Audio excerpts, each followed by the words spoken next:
अस्सलाम वालेकुम एवरीवन। आज की वीडियो मेरे लिए बहुत ख़ास है क्योंकि आज की ड्रेस मैंने अपनी एक प्यारी सी सब्सक्राइबर की रिक्वेस्ट पर डिज़ाइन की है। उन्होंने मुझे पिक्चर भेजी और कहा इस डिज़ाइन को बहुत ही इजी वे में और ब्यूटीफुली अंदाज के साथ तैयार करना सिखाएं। तो मैंने कोशिश की है कि इस डिज़ाइन को बिल्कुल प्रोफेशनल और सिंपल तरीके से आप सबको सिखाऊं। अगर आप भी चाहते हैं कि मैं आपकी पसंद के ड्रेसेस, न्यू डिज़ाइंस या ट्रेंडी आइडियाज़ पर ट्यूटोरियल बनाऊं तो कमेंट में अपने आइडियाज़ ज़रूर शेयर करें। हो सकता है अगली वीडियो आपकी रिक्वेस्ट पर हो, तो वीडियो को एंड तक ज़रूर देखिएगा और बताइएगा आज का डिज़ाइन आपको कैसा लगा। तो चलिए वीडियो को स्टार्ट करते हैं। बिस्मिल्लाहिर्रहमानिर्रहीम। अब सबसे पहले ना बैक पार्ट के फैब्रिक को मैंने डबल फोल्ड करके इस तरह से सेट करके रख दिया है, जिसकी चौड़ाई मैंने तकरीबन 11 इंच ली है।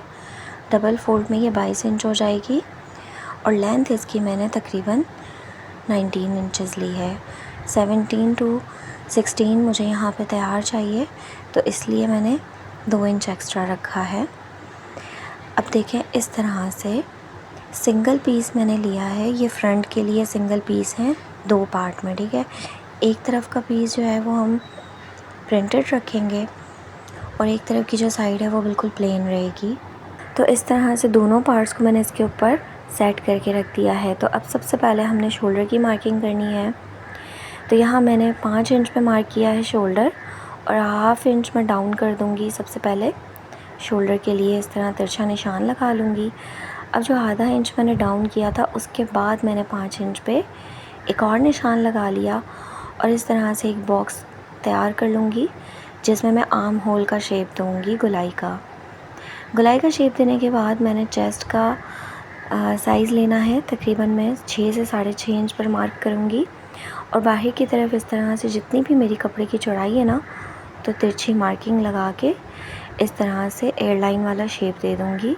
अब यहाँ एयरलाइन शेप देने के बाद ना देखें इस तरह से ये जो हमारी कमर वाली साइड होती है ना, हमने यहाँ सबसे पहले देखना है कि बंद हमने कितना रखना है। तो यहाँ मैं तकरीबन 8.5 से 9 इंच मैंने एक निशान लगा लिया। तो नीचे की साइड पे मेरे पास अब 5.5 से 6 इंच बच गया है। तो इस तरफ भी मैं एक निशान लगा के ना इस निशान को बिल्कुल स्ट्रेट कर दूँगी। तो ये तो मैं तकरीबन 2 से 3 साल की बच्ची के लिए बना रही हूँ। अगर आप बड़े साइज़ में भी बनाएंगे तो मेथड बिल्कुल यही रहेगा, बस आपने साइज़ बढ़ाना है, ठीक है। अब यहाँ मैं नीचे की तरफ एक 2 इंच पे मज़ीद निशान लगाऊंगी जिससे मैं बिल्कुल स्ट्रेट कर लूँगी। अब वो मैं आपको आगे बताती हूँ कि इसे मैंने क्यों निशान लगाया है। तो सबसे पहले ये जो हमने बाहर की तरफ ड्राफ्टिंग की थी इस पे सारी कटिंग कर लेंगे। कटिंग करने के बाद ये देखें ये जो मैंने दोनों निशान लगाए थे ना, तो इस तरह से क्योंकि ये टॉप है, टॉप स्टाइल में कुर्ती है, तो यहाँ से गोलाई देनी है मुझे। तो एक पीस मैंने उठाया है जो प्रिंटेड था ना, प्रिंटेड वाले पीस को मैंने उठा के इस तरह से गोलाई वाला जैसे हम टॉप का शेप देते हैं ना, उसी तरीके से मैंने बिल्कुल इसका देखें शेप दे दिया है। अब यहाँ से ये बैक पार्ट है हमारा एक पीस और एक पीस जो हाथ में आ रहा है वो हमारा फ्रंट का है। तो बैक पार्ट को भी हम कट नहीं करेंगे, फ्रंट वाला ही जो हमारा पीस है एक बच गया, उसी से हमने देखें जो तिरछी कटिंग मिलाई थी ना, यहाँ से मैं इस तरह से लेकर आऊँगी और कॉर्नर की तरफ से मैं बिल्कुल जहाँ तक लंबाई आ रही है वैसी लंबाई ले लूँगी। ये देखें इस तरह से नोक बनेगी आगे की तरफ। तो इस नोक को हमने बिल्कुल इसी तरह रखना है। तो अभी मैं ये 2 पार्ट्स साइड पे करती हूँ और बैक पार्ट को मैंने इस तरह से खोल लिया है। अब इसकी ज़्यादातर कटिंग जो है ना सिर्फ दामन की है, इसलिए मैं आपको सेट करके दिखा रही हूँ। ऊपर शोल्डर वाली साइड से मैंने दोनों पार्ट को फ्रंट वाले सेट करके रखा है। तो इस तरह से ये शेप आएगा। जो प्रिंटेड वाला पार्ट है ये थोड़ा सा छोटा रहेगा और जो सिंपल प्लेन पार्ट है वो बड़ा वाला, मतलब आगे से देखें नोकदार बड़ा सा आ रहा है। अब बैक पार्ट पे हमने इस तरह से शेप देना है कि एक तरफ से नोक बिल्कुल बराबर कटेगी और दूसरी तरफ से ये नोक देखें नीचे की तरफ जाएगी। तो एक तरफ से पूरी कुर्ती जो है वो स्टिच होगी बिल्कुल सेम साइज़ की और दूसरी तरफ से एक जो है फ्रंट वाला पीस छोटा होगा और बैक पार्ट इस तरह से नोकदार नीचे की तरफ होगा। तो इस कुर्ती का स्टाइल ही कुछ इस तरह से है। तो मैंने पूरी कोशिश की है कि मैं आपको बिल्कुल आसान तरीके से समझा सकूं। तो ये देखें यहाँ से ये दोनों किनारे बराबर हैं स्ट्रेट और नीचे से सिर्फ इसकी एक नोकदार दोनों तरफ कटिंग आ रही है। तो अब हमने क्या करना है, दोबारा से मैं इन दोनों को फ़ोल्ड करके इस तरह से सेट करके रखूँगी और अब यहाँ पे गले की मार्किंग कर लूँगी।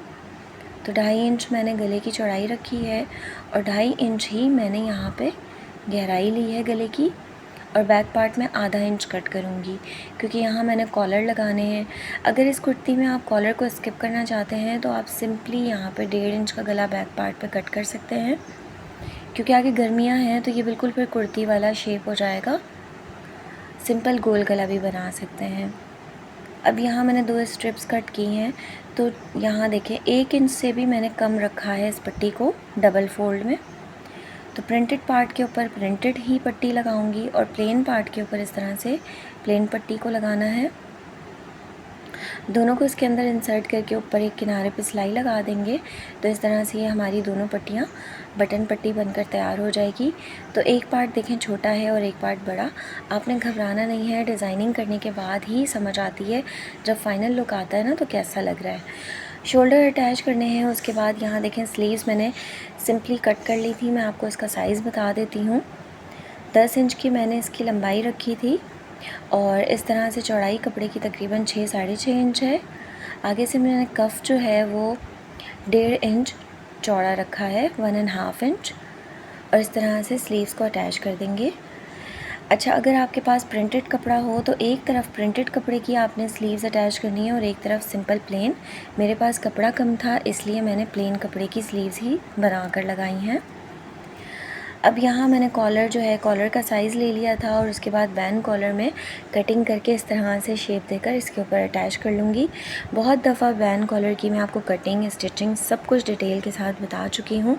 अगर आप सीखना चाहते हैं तो मेरी पिछली वीडियोस से सीख सकते हैं।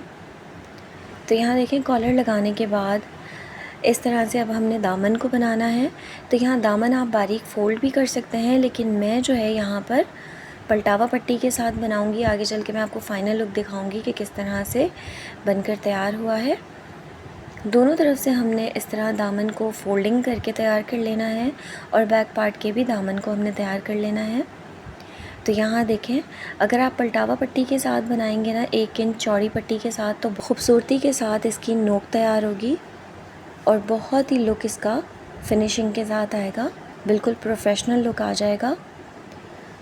तो यहाँ देखें इस साइड पे भी मैंने इस तरह से प्लेन पट्टी को यूज़ किया है जिससे और हसीन लग रहा था इसका बैक पार्ट। अब हमने क्या करना है, इस तरह से साइड को फोल्ड करते हुए स्लीव्स की तरफ से सिलाई लेकर आएंगे और यहाँ देखें सिलाई लगाएंगे। तो इसका एक साइड तो बिल्कुल सिरे से मिलकर स्टिच होगा। देखिए दोनों साइड हमारे बराबर आ रहे हैं और दूसरा वाला जो साइड है ना, इसे जब हम फोल्ड करेंगे तो फोल्ड करने के बाद आपने घबराना नहीं है। यहाँ का एक पार्ट हमारा छोटा और एक पार्ट बड़ा होगा। तो आपने सिंपली बस सिलाई लगा देनी है और यहाँ आके जब आप सिलाई लगा के ख़त्म करेंगे ना तो पक्का कर लेंगे। और जो बाहर की तरफ नीचे वाली साइड होगी इस तरह से अंदर की तरफ फोल्डिंग कर देंगे और नोक अच्छे से बना लेंगे।